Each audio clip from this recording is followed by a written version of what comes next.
Captain's log, stardate 6892.3. Admiral McGinnis has ordered us to respond to a distress call from Hylinus, an inhabited asteroid with a limited warp-capable society. Admiral, isn't the Yorktown near the Banneker Belt? She was scheduled to patrol near that system, but Command rerouted her to Aldebaran, along with the Republic to investigate the loss of the Hood. They find anything? Never got the chance. Both ships suffered baffle plate ruptures shortly after they arrived. Both ships? Fortunately, there were no fatalities. They'll have to be rebuilt. The crews will need to be treated for radiation exposure. Funny, we've got a student here at Starfleet Medical who insists we try a new Bexarotene G treatment she heard about from an old mentor of hers. Well, not that old. How is Miss Chapel's doctorate coming along? She's one of our best and brightest. But be careful. She just might take your job one day. I might just let her have it. Admiral, did the Hyalini specify the nature of their crisis? Something of global proportions. Diplomacy is of utmost importance, but so is caution. They've refused outside contact for centuries. We know almost nothing about them. So you want us to speak softly and keep a big stick handy? And Jim, take good care of that ship and her outstanding crew, you hear? With everything I've got, Admiral.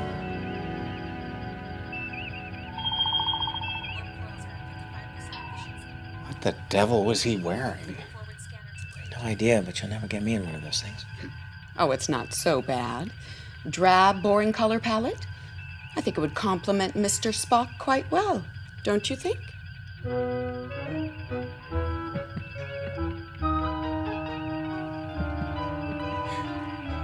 What is it, Bones?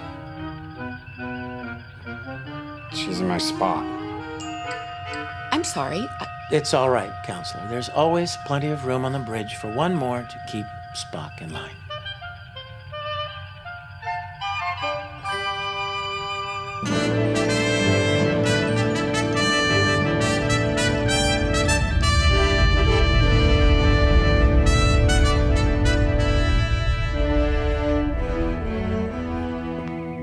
Well, whatever this is about, it's got to be pretty serious for a hermit race to ask for outside help. Hermit race, Doctor? That's right, Spock. Hermit race. Don't tell me there's a term that computer brain of yours doesn't know. I am merely surprised at your use of an abstruse and antiquated colloquialism. The more obvious and accurate word is clearly xenophobic. Tomato, tomato. I fail to see how pronouncing... Call it off, gentlemen. We've got work to do. Coordinates locked, Scotty? Can you believe they only use text transmissions? I'm still waiting for an open transporter window. Transporter window? Aye, in their orbital defense system. Without a window, matter energy beams to the surface are automatically scrambled. Scrambled? As in turned into a pile of mush? Aye, their global defense grid is downright impractical. It's a miracle they can see the stars at night with all the weapon barrages they got flying about. And can you imagine the maintenance, lads? Gee, I hope they're friendly. They would be well served to hope the same of you, Doctor. Ah, there's a green light. Energize. Please.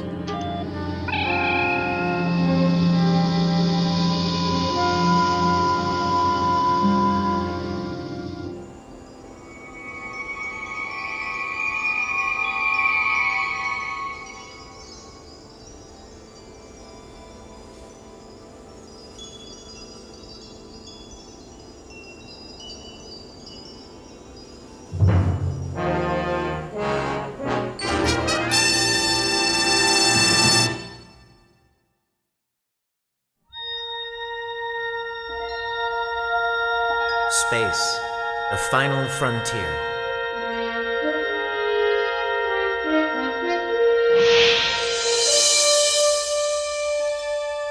These are the voyages of the starship Enterprise. Its continuing mission: to explore strange new worlds, to seek out new life and new civilizations, to boldly go where no man has gone before.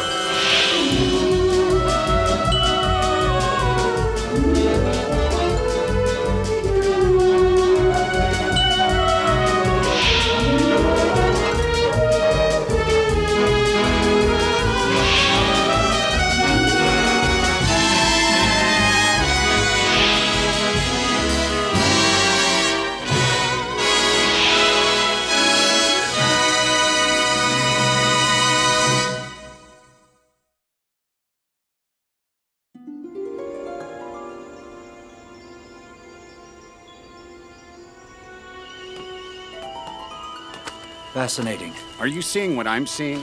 Or more accurately, what we are not seeing. Could our eyes have been affected during transport? Readings are normal, Jim, but I'm not ruling out that damn thing putting us back together wrong.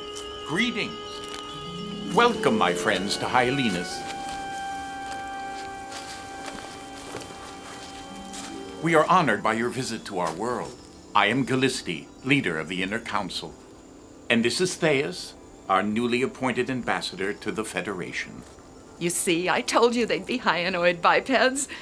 I must admit, I was expecting a tentacle or two. And you must be the commander of that magnificent ship orbiting above. James Kirk, captain of the United Starship Enterprise. This is my chief surgeon, Dr. Leonard McCoy. A pleasure to meet you both. And my first officer, Commander Spock. You're different from the others. Are you an Earth female? Madam, my appearance differs from the others because I am Vulcan. If our human females looked like that, we'd go extinct. Oh, please forgive my foolishness. I apologize if I've caused any offense. Madam, since I do not believe the differences in gender render one inferior to the other, not only would it be illogical for me to find offense in your comment, but to do so itself would represent a grievous insult to you. What an improbable contradiction. Kindness and gallantry revealed by pure calculated reason. Remarkable. And I, too caught up with the excitement of the moment to notice anything but your ears. How often we look but forget to see. Ah, Gallisti, you might be wise to replace your ambassador to the Federation immediately. Don't be so hard on yourself, my dear. They are still here. I hope I do not offend by asking, but do all Hyalini politicians get along so well? Sadly, no. But Gallisti and I have the advantage of being very old friends. Who one day realized that we had fallen in love. What a fortunate man I am to be able to call my friend my wife. Council Leader, I must ask, has your world always looked like this? Like what? Well, It is as it has always been. Gentlemen, as the first outsiders ever to be invited to our world, your presence should be a momentous occasion for my people. But alas, it is a regrettable one. Regrettable, because this is not when our isolation was meant to end, nor how it was to end.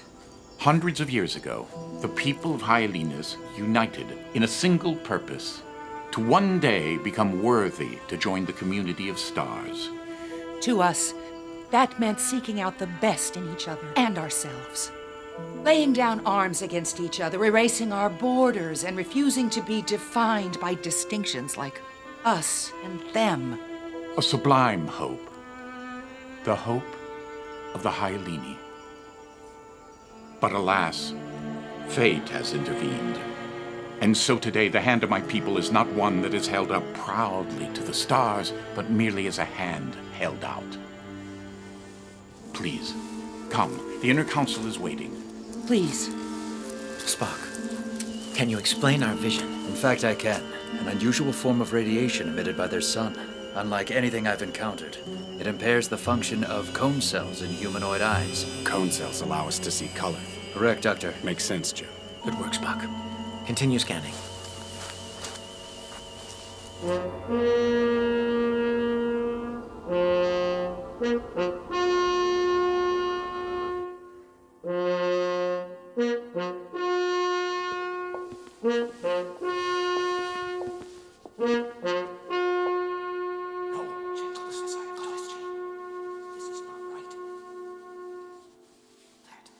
The Inner Council is the uppermost tier of the United Parliament, representing all regions on Hyalines. Its 5 members are chosen by... Just got here and already you're torturing them with civics. Oh, dear. This woman is the meanest, toughest teacher there is. I have the scars to prove it. Sakara started out as my most obstinate student and soon became my finest. She now interns for the Inner Council. And she likes to credit her teaching as the root of all my achievements. What a great privilege for your first guest to be greeted by such an intelligent and beautiful woman. You had no right, Callisti! You had no right to bring them here! You've destroyed us all!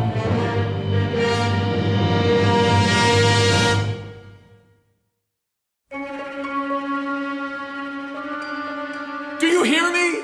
You destroyed your entire race! We will be destroyed only if we refuse to accept help. She may be right, Tomiat. Shame, Theus. A true believer would rather die than see the hope corrupted.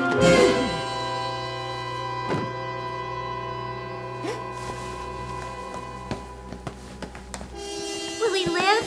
Tomiat is unharmed, I assure you. He is merely unconscious and shall awaken shortly.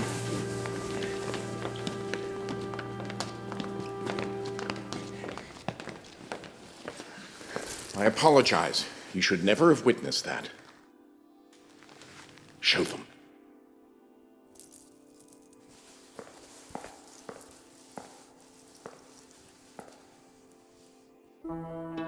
It's the first symptom. The disease progresses rapidly. Sakara will... I will not live beyond the year. This is why you sent the distress call. We are on a path to extinction. From disease and soon starvation. Our crops have stopped growing. May I? It's not contagious. That much we know. We don't know what it is, only what it is not. It's not the result of any known poison, it's not a virus, and it's not a bacterium, spore, or parasitic organism. I've been doing research on the disease as part of my medical training. I was going to be a physician. Bones. It's definitely related to the radiation that Spock detected, but I can't confirm a prognosis without running more tests, and for that we need to be in sickbay. Sickbay? On your vessel? Is that a problem? We would prefer that she stay here. Our medical... If she returns to the ship with us, she'll be shielded from the radiation. Will she see color? Unknown, Captain. If she does, the results could be traumatic. That's true, but this is the best course available to us. Besides, if your medical facilities were sufficient, you'd already know what was killing your people.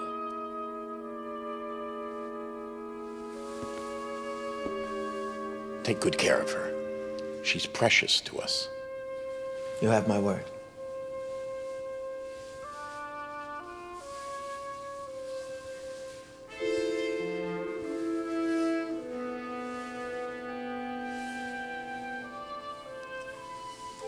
With your permission, I'd like Mr. Spock to remain behind and continue gathering information. Of course, I will keep the transporter window open until his departure.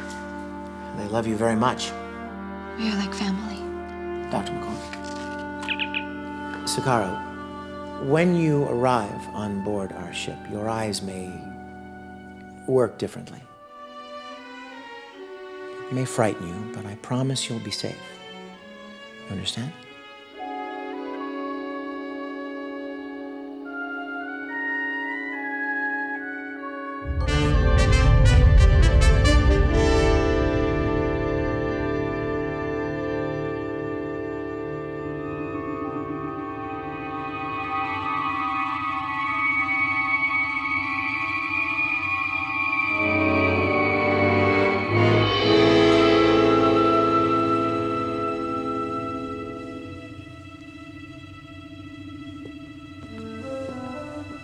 Are you all right, Sakara?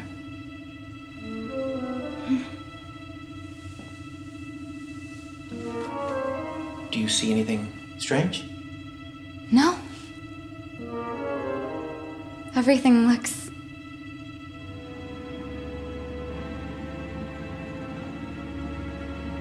What?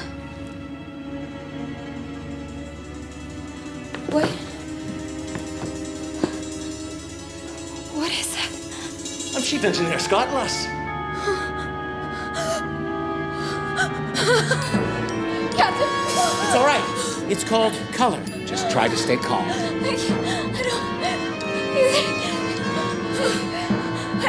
Is it alive? Look at me. Look at me. Keep your eyes on me. I know it's strange and frightening, but you're completely safe. I promised, didn't I?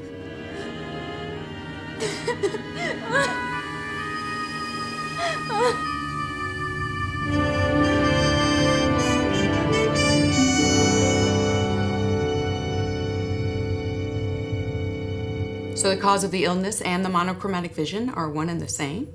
Took a millennium or so for the star's radiotoxins to reach levels high enough to induce acute radiation syndrome.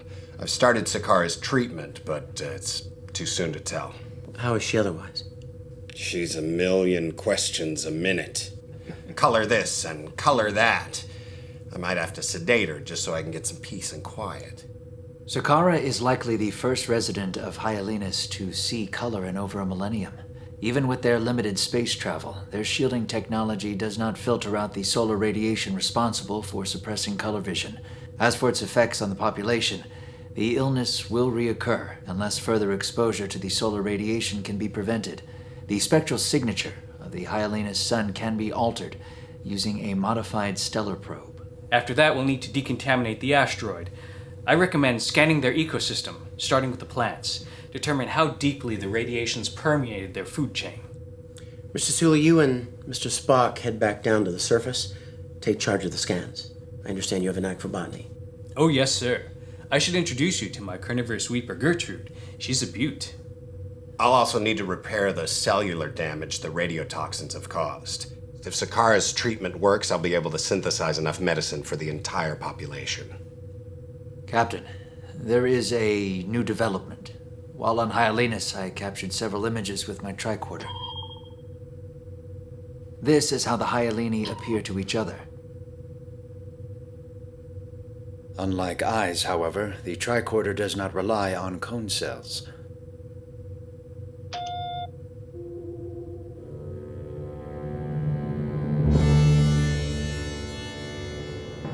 The native inhabitants of this world all share the same genotype for pigmentation. However,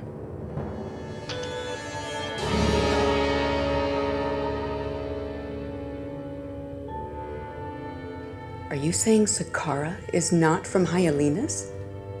she is an alien. Furthermore, a global bioscan indicates 27.2% of the population are as well. Maybe it's a rare genetic anomaly, Spock? No, Doctor. This is but one of numerous disparities. They share a common ancestor with the Hyalini, but these individuals are unquestionably a race not currently native to Hyalinas. Kirk to Bridge. Laura here. Lieutenant, search the belt for any indication of another inhabited asteroid. Anything our sensors may have missed. We'll have to run a full sweep, including non-subspace carrier waves. How long? Could be days, maybe more. Palmer's an expert at countering solar interference. I'll have her modify the sensors. Create a targeted scan. Thank you. Get on it. Captain, a word. Counselor? I have found Dr. McKenna's insight to be beneficial. Sakara appears to trust the captain. Do you believe it would be wise to confront her about her origins? Not yet. We don't know who she is or what she knows. And she might not even know herself. Well, a civilization like the Hyalini, bent on self-imposed moral isolation, would never allow aliens to live on their world. Unless they don't know there are aliens living on their world.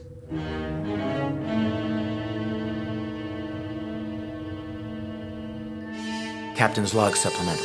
After 2 days of treatment, Dr. McCoy reports that Sakara has responded exceptionally well, but our search for her people's origin continues. Hoping to find some clues to the mystery, I've engaged Sakara in several conversations about her past, learning only that she was born on Hyalinas and orphaned at an early age. Come.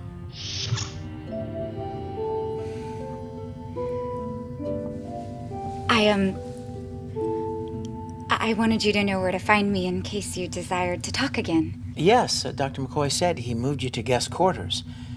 Better than being trapped in sick bay. Well, better for him, I'm certain. I had many questions. Would you like to come in? Oh, no. I mean, yes.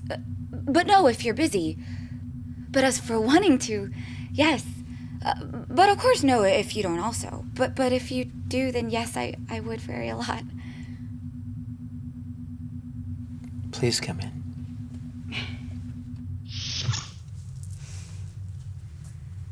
You must think I'm ridiculous. I like ridiculous. I like it a lot. How have you been enjoying color? Oh, color. Color is incredible. At first I couldn't make sense of it, but now it astounds me. There are so many of them. I'm learning their names. That is called green. And the door is blue. Mm-hmm. And this is yellow.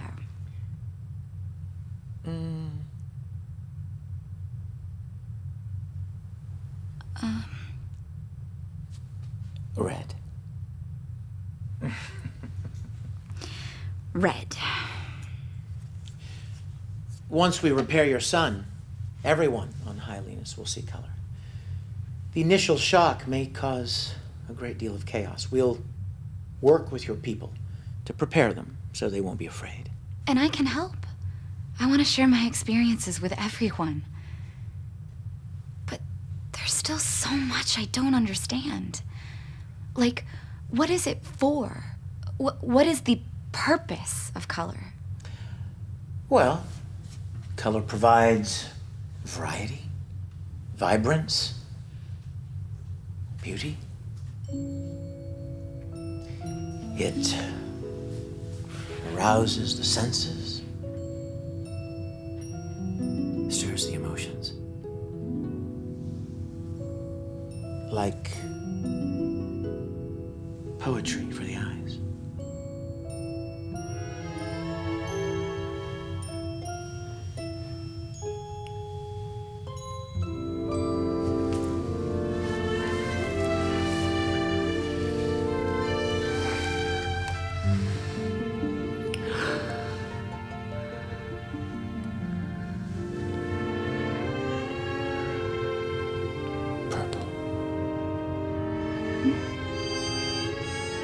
The color of your hair.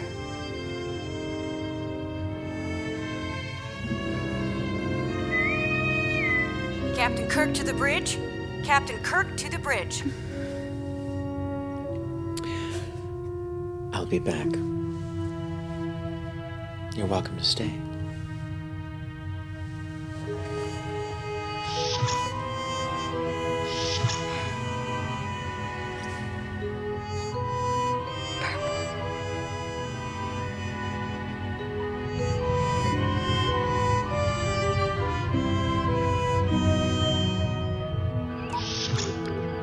She found them, sir. Radio signals coming from an asteroid in the inner belt. Do you know anything about it? Population? Not yet. I'm working on it, sir. Captain, proximity alert. Confirmed. I'm reading 2 small shuttle pods approaching Hylenus at half impulse. On screen.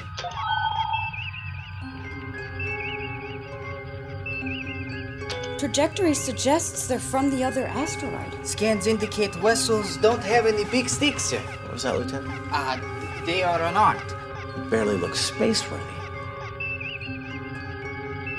Captain, I read 6 humanoid life forms in each. 6 in each? At half impulse? My God, how long have they been... Captain, Hylenus automated platforms have activated. They're charging weapons. Red alert.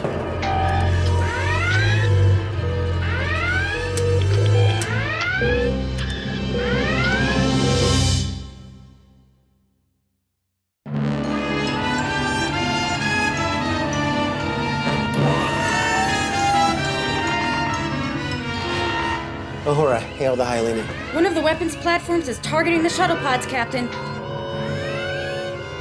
Lieutenant? No response from the Council, sir. Charge phaser banks. Lock onto that platform. Platform firing.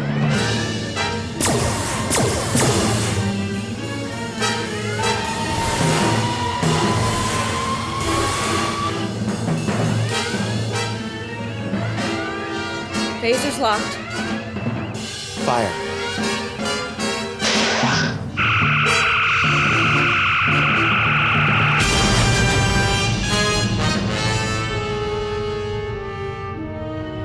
Defense platform destroyed. The shuttle pods are turning around. They're retreating, sir. Cancel red alert. Uhura, get me Hyalinus. They're hailing us, Captain. They demand an explanation for the destruction of their platform. They demand an... I'll meet with them in an hour. In the meantime, get me information on that other asteroid. Smith, you've got the con.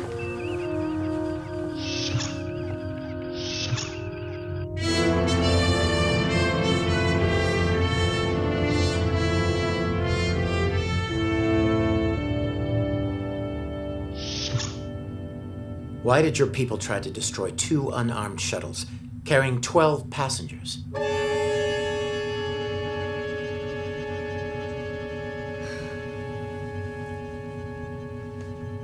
They are Abetians. For decades, they've been trying to sneak onto Hyalinus to escape the consequences of their own savagery. They lie and conceal their identities so that they can benefit from the peace and prosperity that we've worked to achieve. One which they have not earned themselves. Is it a crime to want to live peacefully, Sakaara? Are they criminals, or are they refugees? They are invaders. Who attack in tiny, unarmed ships. We are not heartless, Captain. They have given us reason to fear them. I find that hard to believe. How can you stand in judgment of me, of my people, for something that you know nothing about? My parents were murdered by Abetians. I'm sorry. It's all too easy to criticize the policies of another. Until you lose someone those policies could have saved. Please tell me, Sakaara. I want to understand. I need to understand. Their world is in turmoil. Territories perpetually at war. Technological innovation fueled solely by the desire to build better, more lethal weapons. They have squandered their natural resources and polluted their world in the process. And your parents? My parents were part of a diplomatic envoy sent to help, to show the Abetians a better way to live. Their ship returned to Hyalinus on autopilot, and all 18 people on board were killed. I was 10 years old. Can't imagine. Those people who killed your parents are barbarians. But that doesn't mean they all are, does it? You assume that they think like us, Captain. They do not. They do not respect our laws. They do not value knowledge or honesty, and they do not question their conscience before turning to violence. Have you ever met an Abetian? No. We've managed to keep them off our world, thankfully. You're wrong. There are many on Hyalinus. Many. That's impossible. Hundreds of thousands. They look like the Hyalini. Unless you see color.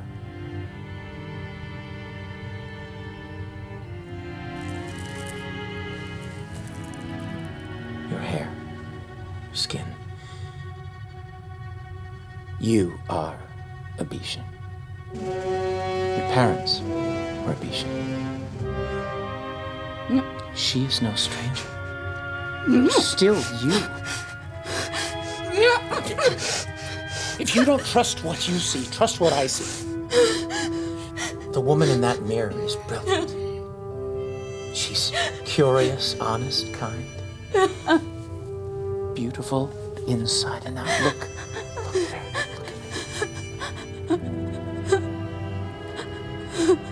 She's you, Sakaar.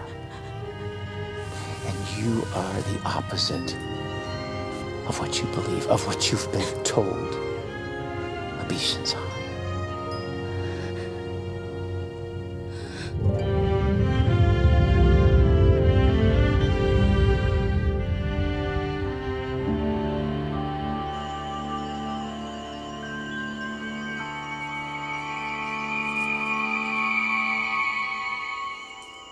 Captain! Hyalinas has the most amazing plant life, sir. Look. I've never seen a flower with anthers like this one before. You can't actually see the anthers. Not now, Sulu. There's been an incident. They'll fill you in on the ship, both of you. I apologize, sir. It's all right. What have you found? Well, according to Mr. Sulu's readings, the Hyalini food chain has been affected at almost every level, but there is no permanent mutation. Exactly.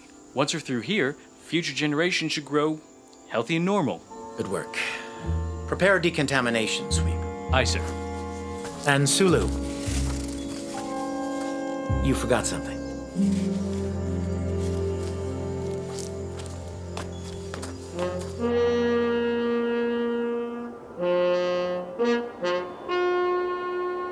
If we modify your star, you'll see your world in a whole new way. And based on what we've just witnessed, I'm not sure you're ready for it. Must we justify our actions to you? Are we obliged to meet some arbitrary moral standards set by Starfleet in order to receive your help? No. But killing defenseless people seems to contradict the moral standard you've set for yourselves. Captain, we didn't kill them. Perhaps we just wanted to give them an incentive to turn back. And what if they hadn't? Those 12 Abishans are but a fraction of the unrelenting horde assaulting our world every day. Assaulting? They're willing to die for the chance to live where they can be safe and free. Why not help them instead of shooting at them? Because granting entrance to some is an invitation for all. They would overrun our world. Captain, we have limited resources. We're struggling to feed our own people. I appreciate your dilemma, madam. And I'm not suggesting that you open your borders to just anyone, especially those who pose a legitimate threat. But your defense system is excessive. You are not qualified to make that judgment, Captain. Abishans are vulgar, selfish, and violent. They are a scourge. And we've gone to great lengths to keep them off our world. What if they were already here? But they're not here. But what if they were?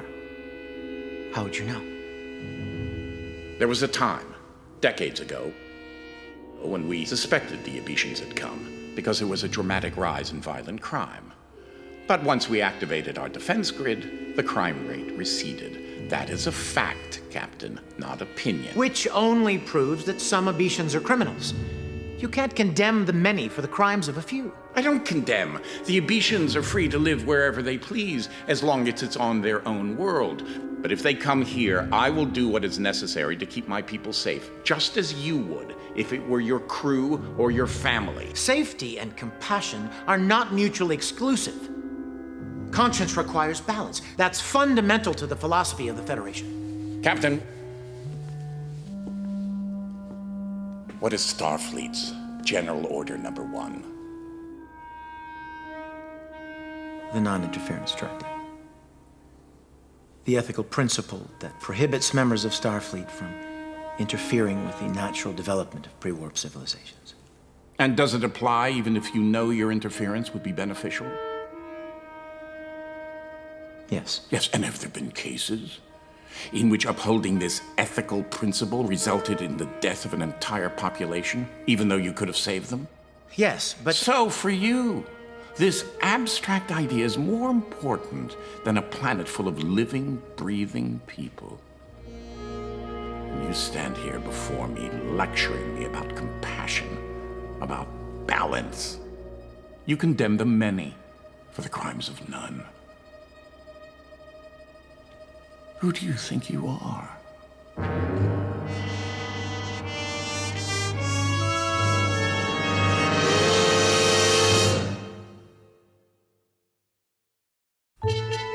Captain's log supplemental. The stellar probe will be ready to launch shortly, and Mr. Spock and Sulu are preparing their decontamination sweep of Hylenus. The Inner Council is overjoyed to hear of our success, yet I find myself unable to share in that joy. Captain, are you angry because you think the Hyalini are wrong? Or because they might be right about the threat the Abetians pose? The threat they pose? Doctor, when we launch that probe, the Hyalini will see in full, revealing color. What'll happen to the Abetians once they can be identified? Do you really believe they're capable of harming Abetians who've lived among them for years? They don't have to be. All they have to do is round them up and send them back and wash their hands of what happens next. That's why I'm angry. Sir, you've been in situations like this before. But I wonder if this time it's not more personal.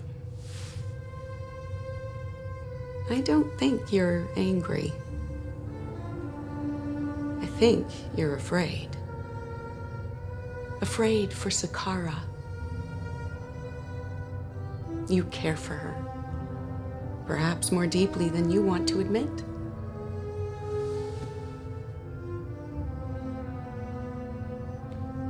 With all their piety, they have no problem turning their backs on desperate people with nowhere else to go. They take help, but they refuse to give it. Begs the question on whether they deserve our aid at all. So is it justice for us to deny them aid? To turn our backs on desperate people with nowhere else to go? Nowhere else to go. Thank you, Doctor.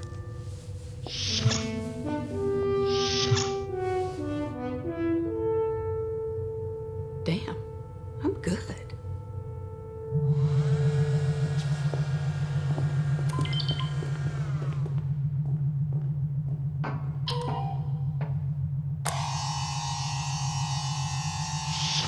And here we have engineering.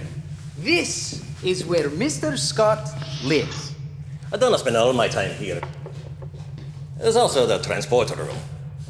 Sakaara asked me to show her around. Is this the device that will fix our star? Aye, it's the only sort of probe I've got, so we're leaving nothing to chance.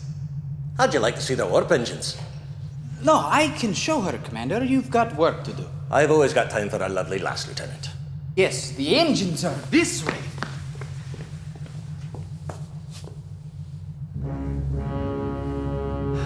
Young lady, that's a very dangerous tool. I know. Stay back. I'll fire. If something were to happen to that probe, it would take a great deal of time to get another. Yes, it will. Your people cannot afford to wait. Sakaara, why destroy something that will save your world? Because of what will happen next. People will turn on each other, afraid of what they don't understand. They won't see friends and neighbors. They'll see the brutes and thieves they've heard about. They'll see Abetians. We need more time.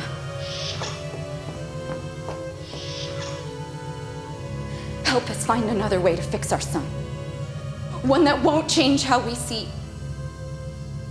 or who we are. There is no other way. Destroying the probe will only delay the inevitable. And could you really go back to a world without color?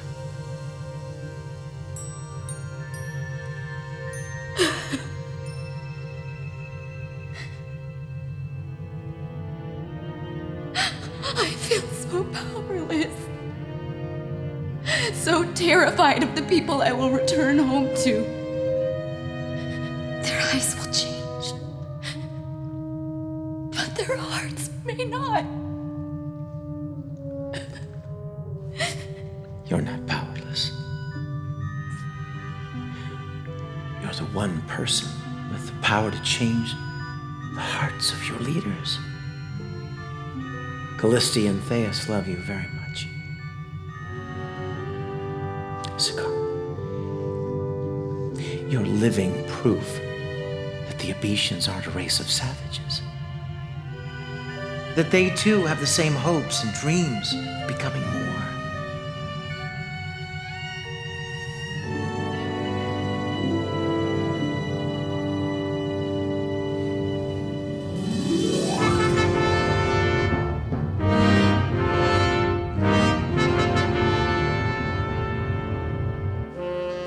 Friends, the Hyalini offer their heartfelt gratitude. Today is the beginning of a bright new future for all of my people. Some. I beg your pardon? Today is the beginning of a bright new future for some of your people. For others, maybe the beginning of the end. There are Abetians among you, many of them. If we repair your son, you'll see for yourself. You would have us doubt our resolve. Is the captain trying to hold our salvation hostage? Refusing to launch the stellar probe until you've had the final word? Is that your plan? No. But it's a pretty good one. I think I'll borrow it.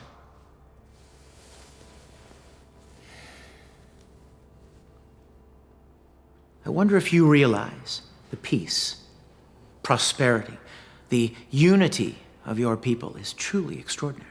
You've accomplished in a few short centuries what took our people millennia. Indeed, Council Leader, such is the fact with many worlds we encounter. Your people were unified, transformed by the hope that one day they would be worthy enough to join the community of the stars. The hope of the Hyalini. How will your people know when they've achieved worthiness? What does it mean to be worthy? Well, that's the problem. There is no one answer. An undefined finish line means you never have to finish. Your people will never have to leave the safety, the comfort of what they know. There's an old saying, a ship in the harbor is safe. But that's not what ships are for. The greatest fear of all is the fear of the unknown. Will you let that fear define you? Hide behind weapons and barriers, vilify strangers, the very people that your hope calls upon you to strive to embrace. Do you serve the hope? Or have you twisted it to serve you? There comes a moment in the life of every world when its people must choose whom they wish to become. This is your moment.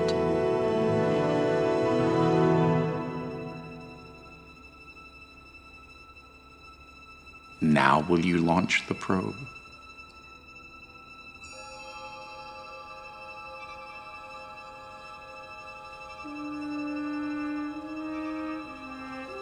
We launched the probe 20 minutes ago. If it was successful, the effects should become apparent any moment now. Our world is about to change forever. But my love for you will never, ever, ever change. Oh, my dearest.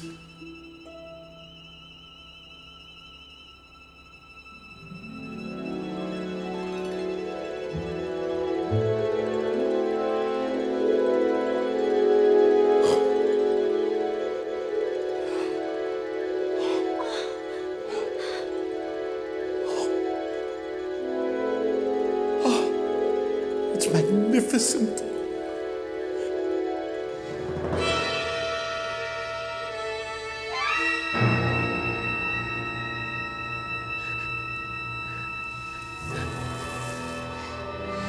Long have I wanted to tell you,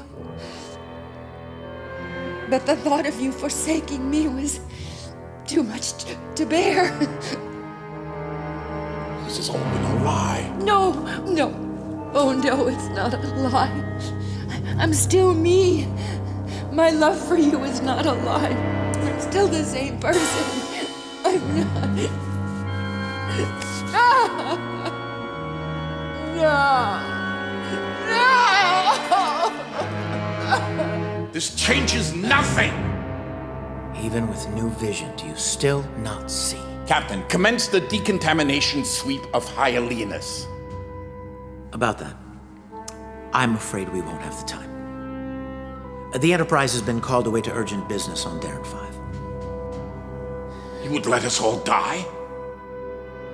As it turns out, our scans indicate that the Abetians have the decontamination technology that you require. And why would they help us? Because you have something they need. We fixed your son, and they have the ability to sweep the residual effects of the radiation from both worlds.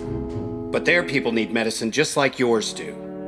I took the liberty of synthesizing double the amount. There's enough here to cure both worlds, Abetius and Hyalinus. Has it ever occurred to you that their civilization could be suffering the same fate as yours? Given the Habetians' proximity to your son, they experienced the radiation's ill effects generations before Hyalinus.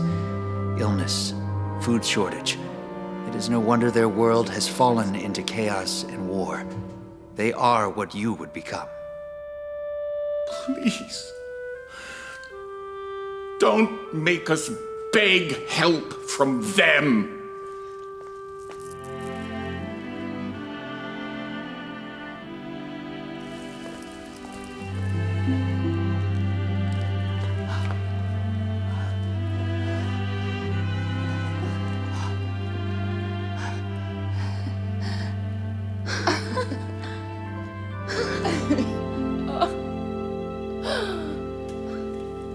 There is no them anymore, my dear. Only us.